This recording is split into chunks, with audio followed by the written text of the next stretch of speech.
Who would be next? The Public Utilities Commission? Who do we have? Oh, welcome. Yes. Good morning, Senator Wolk and Senators Pavley and Senator Nelson. I'm Tim Sullivan, Executive Director of the Public Utilities Commission.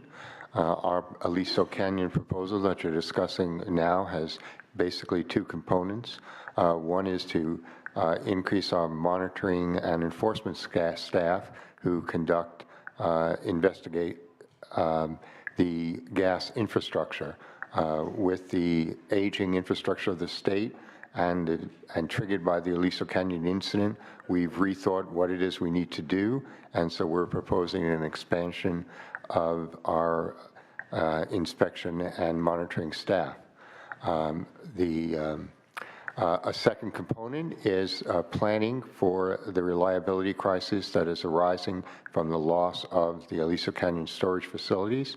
And on that matter, we have proposed 3 analysts to conduct planning and modeling and to prepare for the shortfall. We have no objection to the legislative analyst's recommendation, and we fully support that. I have technical staff who are prepared to answer any question in more detail. All right. I'm not sure we support that, but it's a good try. All right, thanks, Tim. Next, let's do the California Energy Commission. Welcome. I'll have to just pull up another chair. Yes. Oh, absolutely. Do you want to wait till we get through all the departments? I guess not. Senator Nielsen. Who are individuals capable of doing this work? Are there trained people in the field that are ready to be hired to do this kind of work, trained? Yes. Are you talking about our role, Department of Conservation? Yes. I mean, actually, unfortunately, with the downturn in oil, there's quite a few oil industry people who are familiar with wellheads and all that kind of thing. We've actually had benefit, unfortunately, from really, really talented people being available, and we've hired quite a few. And will these require, I'm not clear, how many PYs are you needing under these full-time? We're asking for 20 full-time positions for the entire statewide program for all the gas storage facilities. 120? No, 20. Okay. There's 14 reservoirs. And any of these would be limited term, but all would be full term? Full term. And on what basis do you deploy them then? To these three sites, or where? Well, we have there's 14 gas storage facilities across the state, and we would deploy them based on the workload in the state. For example, we have different district offices, so we would have some down in Los Angeles. We would have several in the Central Valley. We put them basically based on the amount of sites and work required in an area. They would be deployed.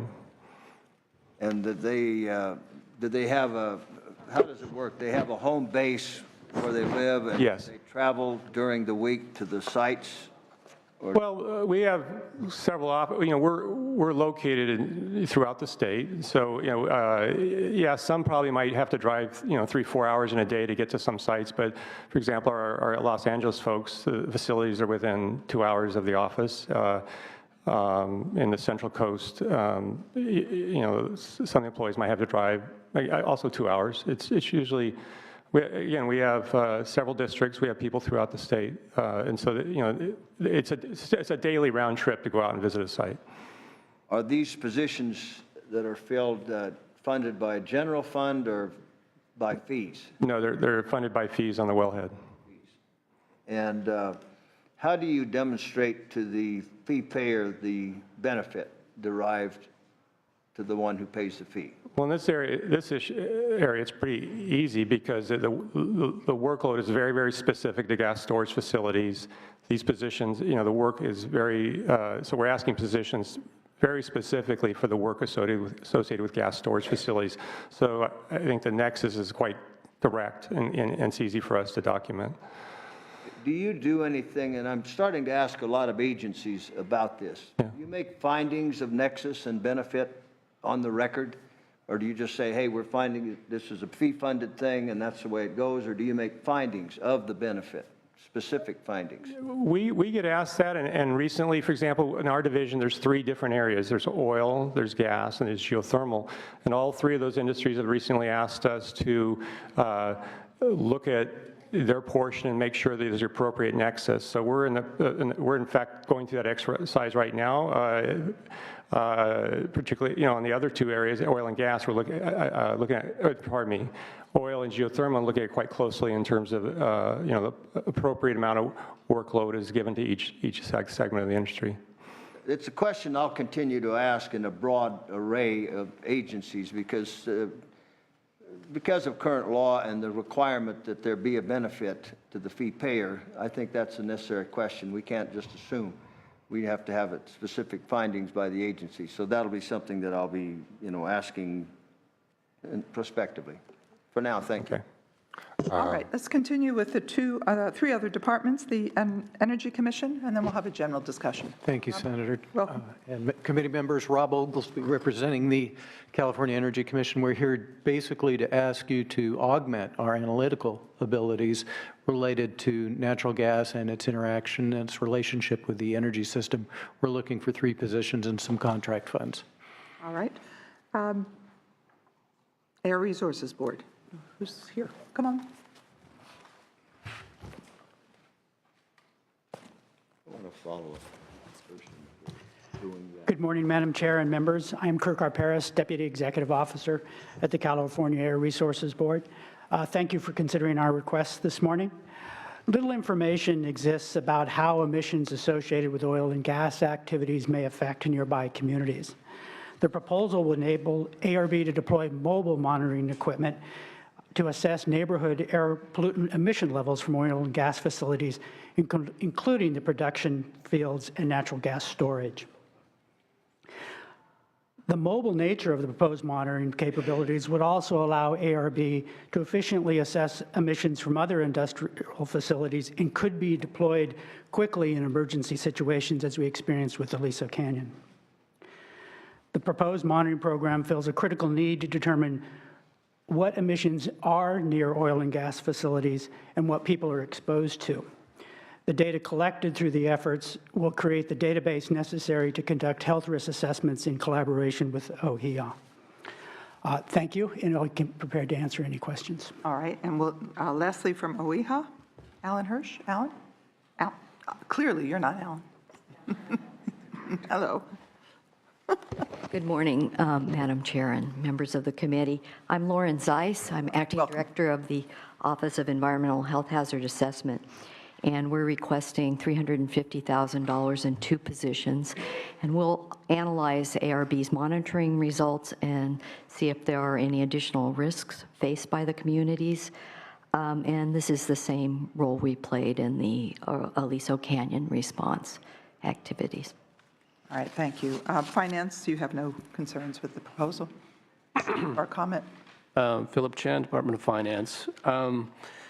With regards to the trailer bill language and the additional resources, is the first time we've been able to see and hear this proposal, and we would need a little bit more time to understand the cost implications of those additional resources. So we would continue to support the April proposal as it was originally presented. We'd also note that the PUC has an MOU with the Department of Conservation, and our BCP intends to make that relationship more integrated. And finally, to the extent that you progress with the recommendation, we would just ask that we be able to participate in the discussions. All right. Thank you. I should explain to the public what has been recommended. The support, we feel strongly about a robust effort, as just the governor and all of you, with respect to this issue. So that's what's being proposed, and we can see the number of departments and agencies that have some role here.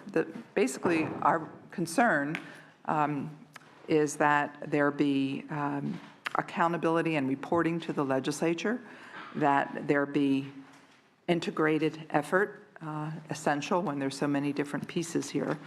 And that is what is being recommended in the trailer bill language.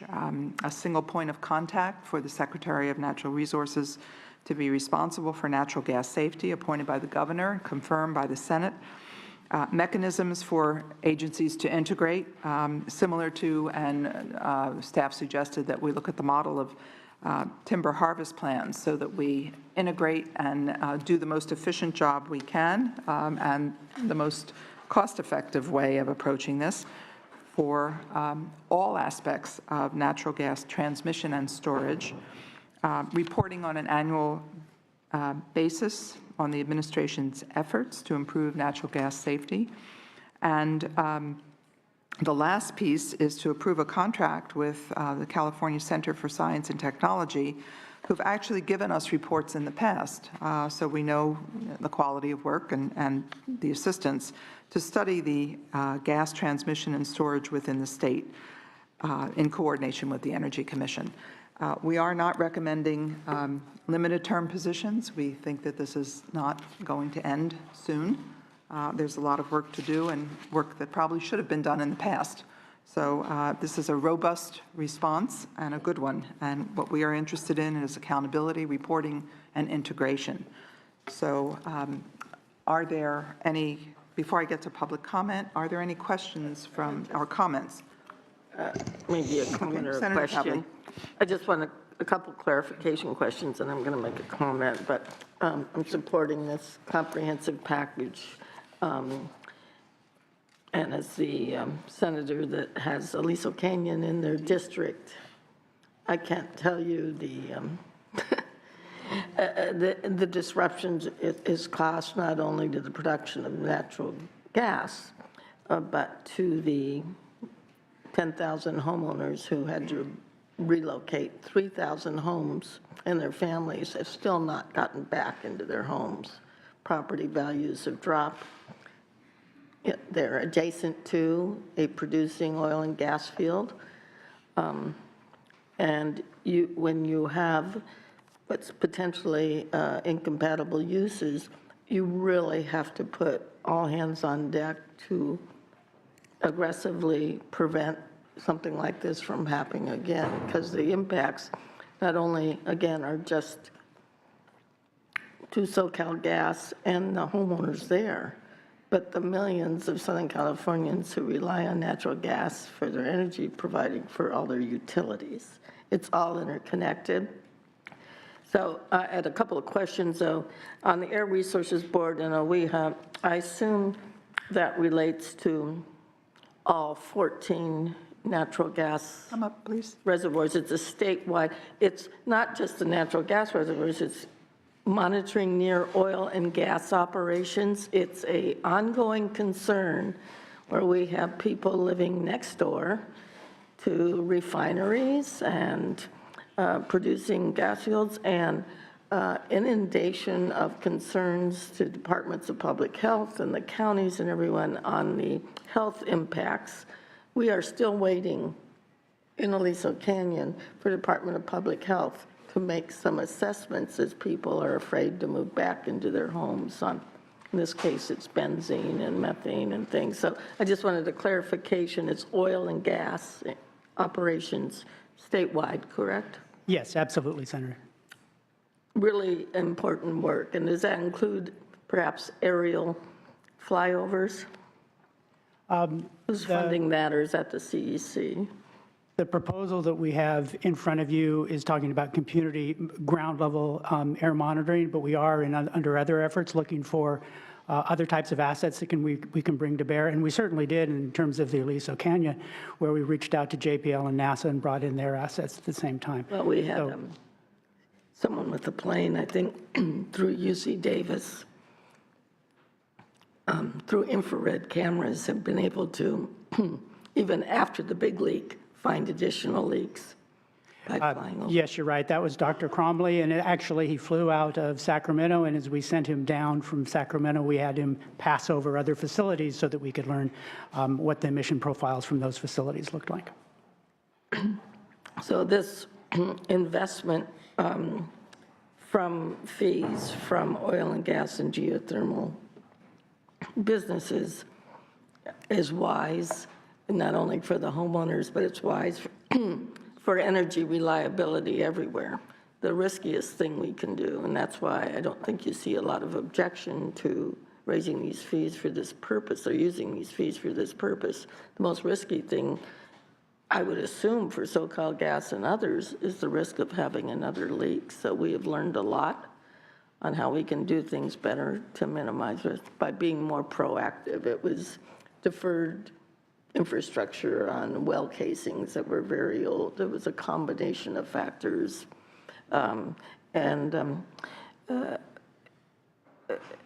It was frustrating at the beginning, Senator Wilk, to have all these agencies doing different things. It's the PUC who does the reservoir, it's Dogger that does the wells, everyone was different. It's gotten to be such a concern on natural gas in general that Secretary of Energy Moniz has a task force going that's going to be making recommendations. As we've been focused on pipeline safety, we've sort of kept our eye off the ball on the problems associated with large reservoirs and being more proactive for their safety of adjacent residents, but also for energy reliability and the production of gas. Is there any one agency looking at the issue of perhaps over-reliance on natural gas and being able to better diversify our energy supply as it dovetails over energy efficiency concerns? That's probably a good question for me, Senator. Rob Oglesby, Energy Commission. We're looking at natural gas going forward through our integrated energy report. We're looking at it initially to address more immediate reliability issues, but we also will be looking forward at roles of natural gas going forward. Aliso Canyon's 86 billion cubic feet. It is the need for natural gas has dramatically increased as have reduced some other energy sources, and there's now an ongoing concern, just like we faced 15 years ago for those of us who were lucky enough to be in the Assembly during the energy crisis. How smart it is to diversify your energy supply, so in the event of yet another leak, what would happen economically speaking, let alone safety to residents, if we had to close down that facility. And we'll be looking at hopefully all options and under lessons learned. So thank you, all of you that have been working in this field. We've had a good state response. We now have a recommendation to a bill by Senator Allen to have, in the event of an emergency response, the Office of Emergency Services being the umbrella, so that locals know better on who to call, who's accountable in the event of something like this reoccurring again. So I'll be supporting this today. All right. That would be a motion. Senator Nielsen, comment, questions, whatever you like. All of these storage basins are not alike. Aliso Canyon is rather unique, is it not, compared to some other of the basins? David, would you come up? Maybe in terms of vulnerabilities compared to others. I'm familiar with a number of others around the state from my agricultural background that it would appear to be safer. Aren't some differences based on soil profiles, soil composition, the amount of clay, the amount of sand, the amount of closeness to waterways and the ocean, et cetera? Or proximity to development? I think the function of safety is more a function of the level of monitoring and design of the wellhead to begin with. So for example, in Lodi, which has one of the best run facilities we think in the state, it also has real-time monitoring of every wellhead. You can go in a control room and watch live what's going on in the wellhead, which is not the case in Aliso Canyon. So, but That's at Aliso Canyon. Any monitoring in real time by someone on leaking? No. That facility was constructed specifically to be a gas storage facility versus the case of Aliso and some of the other facilities which were originally oil fields, and they adapted oil wells into gas storage. However, there's nothing wrong with that. But you need to have testing and evaluation of those tests and monitoring and frequent monitoring. So the new rules under the emergency regulations and undoubtedly in the permanent regulations that will follow, the level of safety will increase dramatically. I mean, it will be much more geared toward a very preventative program. Just imagine the concept, Lily, of having real-time monitoring versus, people walking out and looking at the meter on this, the wellhead once in a while, that kind of thing. It'll be quite different. And so the level of safety will be dramatically different. Is there some dispute about remedy too? In other words, how you cap and prevent some of the escaping of the gases? There's not a dispute. One of the things I want to say, one of the things we've done from day one is we have brought in the best scientists.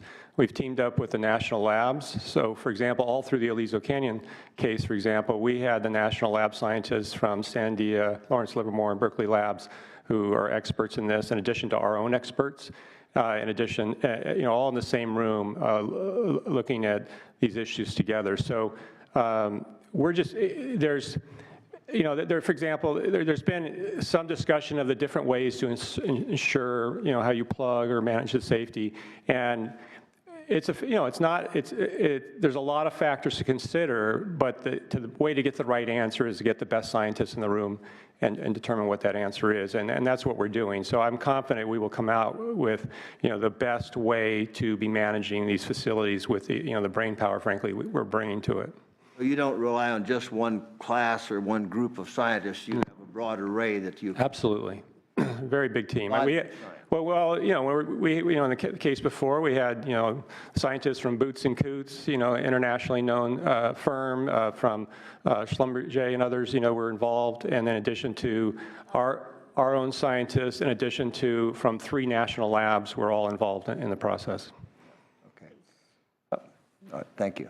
One issue that I'd like to discuss at some point, though, the fining. I understand the fine cap's going to go way up to as high as $10,000, and I'd like somebody to discuss that with me a little bit. Okay. I'll come to your office. I have to. Would you be so? Okay. It seems pretty steep. Is that how do you justify it? We rarely issue fines. And usually it's when it's a fairly egregious case. And, we usually try and work with the operators to get them to change their operation if we think they're in a violation.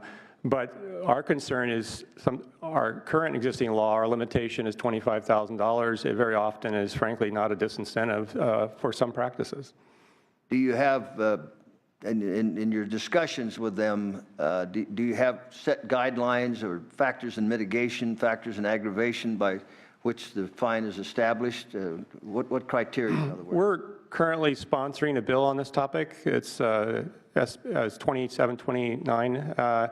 And we're in really close conversations with the industry on that. And they had proposed, for example, we had kind of like one category, and we're in negotiations now is on kind of a tiered approach. But those negotiations are underway. It's always better to have it clear to all parties, going in. It's Absolutely. Not something that's, subjective and, subject to the whims of an agency, that it's very, very clear up front. So Absolutely. I'm glad that you're proceeding in that basis. Thank you. All right. Seeing no further questions and having Senator Pavley move the item, public comment? Come forward. Welcome. This one, good. Thank you. Madam Chair, members, Brian White here on behalf of the Western States Petroleum Association. Notwithstanding the issues surrounding Aliso Canyon, which we understand are real and serious, which was a natural gas storage facility, we do have concerns with the budget proposal that would use fees from the oil and gas fund to address issues associated with natural gas storage, particularly the CARB and OEA funding request.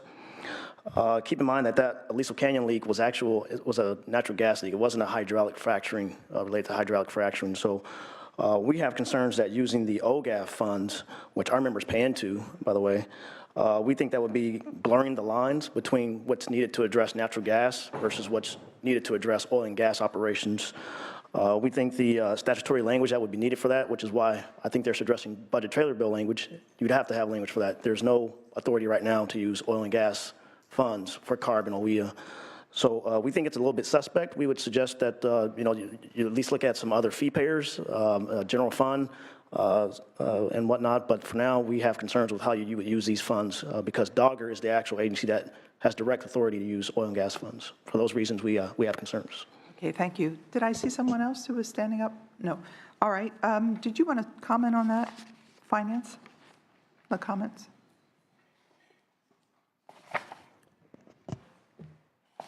Department of Finance, yeah, we don't have any response to that at this point in time. All right. Ellen Marati, Department of Finance. We did take a look at it, and we do think it is an appropriate use of the fund. All right, thank you. All right, I see there was a motion. We have several parts to this. First was the funding and proposals as requested, subject to the passage of statute to provide accountability and reporting to the legislature. Draft trailer bill language as follows.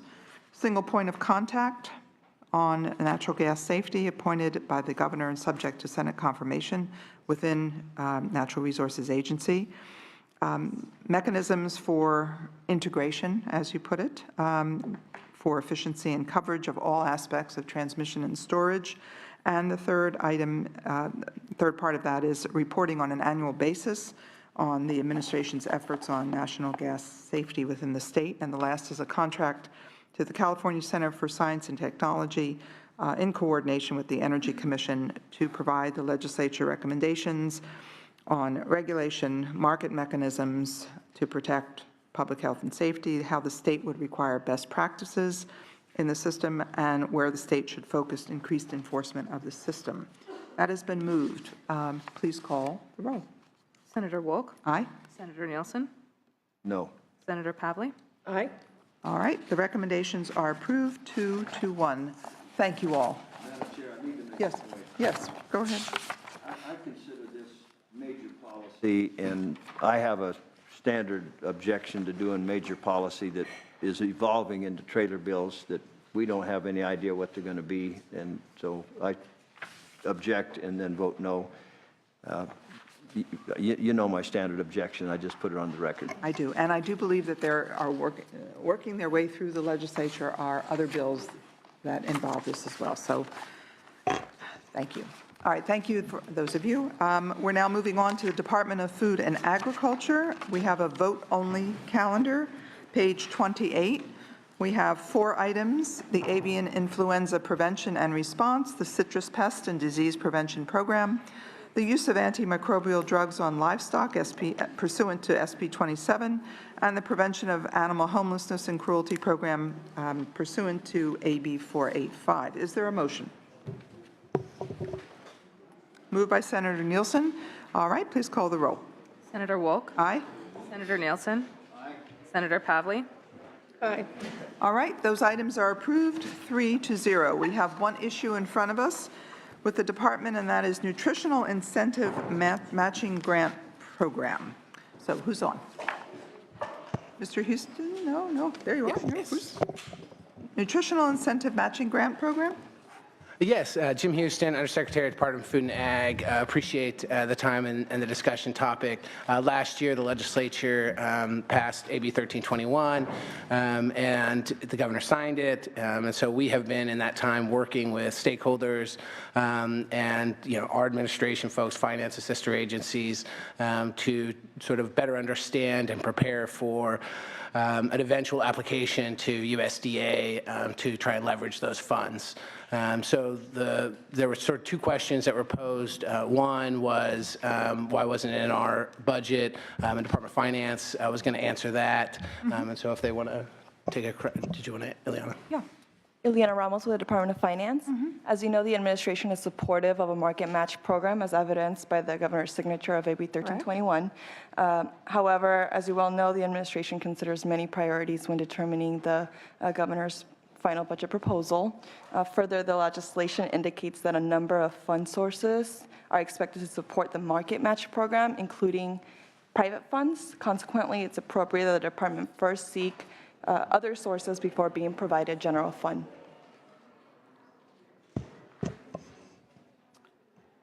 I'm still confused as to why there's no appropriation.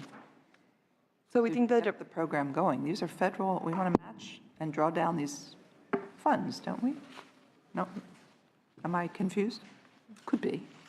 it's the administration's stance that the department first seek other resources before being provided general fund. Any comments from the members?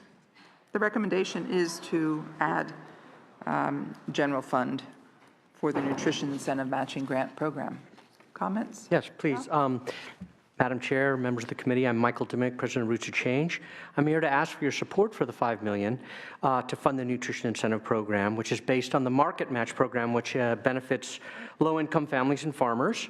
Market Match operates in 250 farmers markets across the state right now, and as you know, it doubles doubles the buying power of folks who use their CalFresh at the markets. To answer the question specifically, there has actually been millions of dollars raised for Market Match from private philanthropy over the years.